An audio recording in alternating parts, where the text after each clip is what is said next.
What's up, guys? We got a new video for you right here at the Wallace Farm and Sawmill. Check it out. Work has been happening over the weekend. We ended up getting all of the beams hung and a little more framing work done. So that's coming along pretty fast. It has come on really pretty fast. Cool to see the room addition come on. I got to give a big shout out to Mr. Wayne, who watches our channel right here and comes up with all kind of wood for us to saw all the time right here. He actually came out on Friday, like normal, after work. We're headed towards the sawmill. And Mr. Wayne was like, you know what you doing, like always? And we were just talking and yakking. And when he went to leave, I said, you know, I'm hanging those beams tomorrow. If you want to stop by, you could stop by. I was joking, of course. But I woke up Saturday morning, bright and early. Oh, I say bright and early. Bright and early for me on a Saturday morning was like 8 o'clock. Yeah. That's not bright and early. But I got up at 8. I rolled over. I looked at Brittany. I said, let's go hang those beams. Let's get it done. So 8:30, I come outside, started doing a little bit of this and that. And 9 o'clock, Mr. Wayne showed up.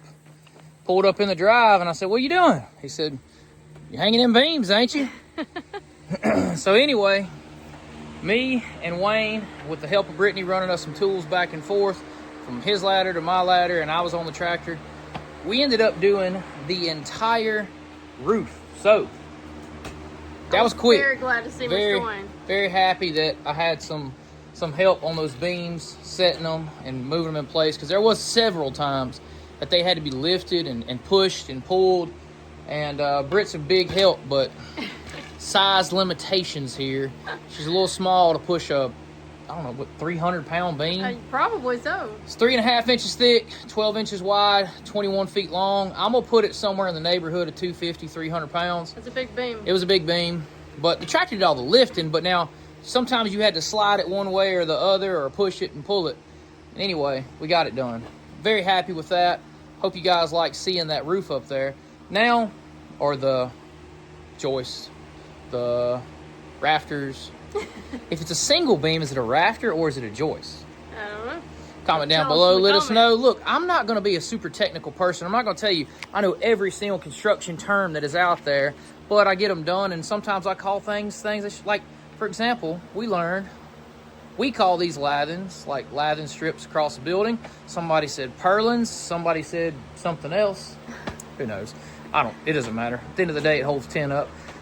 Speaking of which, those lathing strips, purlins, are going to go this week. Matter of fact, you look on there, we had to cut 2 beams with Mr. Wayne. I'm going to turn the camera around and show you this. If you guys check it out right here, that is a 20-foot long beam. That is, I don't know, somewhere around 4.5, 5 inches right now. But we're done with beams. So we need to turn this thing into 2x4s to use for lathing strips. Also, these 2 boards right here are going to get turned into 2x4s for lathing strips, purlins. Once we get those cut, those will go on top of the building. And I called this morning while Miss Brittany was doing our homeschool with her son, and I ordered the tin for the roof. So the goal is, by the end of the week, we can have the purlins, the tin, the insulation, all of that done on top, squished down, screwed up, and ready to roll. So we'll be under a covered top for the rest of the build, outside of putting the actual exterior lumber, because I mean you'll be outside the building at that point. But for today's video, we're going to turn this into 2x4s. There's going to be some 20-foot 2x4s. They'll be like rubber bands. They're going to be long and limber. Yeah. But it doesn't matter. They're on 4-foot centers over there. So we'll just pull them to where they need to be. We'll mark it out and zip it down every 4 feet. You can pull and push it straight as you want in 20 foot. It's 30 foot long. So one of those covers 2/3 of the building. So that's good. Also, we got to finish. We are behind. We have got some interior siding that's going to be going in the building probably a month and a half from now. So I'm going to flip the camera around and show you what we've been working on. And this is the second part of the video. We're going to be sawing a lot of these guys. So these boards right here that are drying are 7/8 by 12 inches. And they are 10 foot long. We got to cut. We got 28 of them now. For the entire inside of the building, I'm thinking we're going to need around 200 of these. Now, 200 of those could seem like a daunting task. However, I think a lot of the logs, size-wise, I'm going to end up getting 20 and 30 per log. Like, well, 20 anyway. So 20, 40, 60, 80, 100. 5 logs. So maybe 7 more logs, and we could have that done. Definitely not going to get every one of those done today, and everything else that needs to be done around here. But we will go ahead and cut another 40 or 50 of them anyway. So if we're going to get those things done, you know what that means? We got to get to it. We got to get to sawing. Let's get the tractor. I said let's go get the tractor, but I forgot that it's totally already on the sawmill. And we got to turn that into 2x4s. And before I get to sawing, because it's going to be a lot of sawing in between here in the next talking session probably, if you hang around through all of our sawmilling, at the end I'm going to take you over to the Circle Sawmill for a small update for the next portion of the build that's coming. And a little surprise for you guys, the commenters may have influenced something we're going to do over there. You guys had some great ideas. Let's see what that is. Let's get to sawing for now.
Next thing on the list before we do anything else, we're gonna need another one of these runners. So we're gonna head and go get that out of this hog right here.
That was a pretty fast way to get one of those runners.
So we said we were going to take you guys over here at the end of the video and show you the update. You can see all the watery, sloshy mess down here. We had a commenter tell us, guys, that why don't we just get a pump truck to come pump that out? So I contacted a guy that we knew who had some logs here, and he wanted them sawn up, and he got a pump truck. I think it's possible that they're going to pump it. I don't have a definitive answer to that yet, you know, whether he will or not, but it's possible. So hopefully that works out to where he comes in and pumps all this slushy, slurry mess out of here.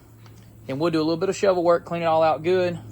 We're going to backfill it some kind of way. We'll figure out how we're going to do that.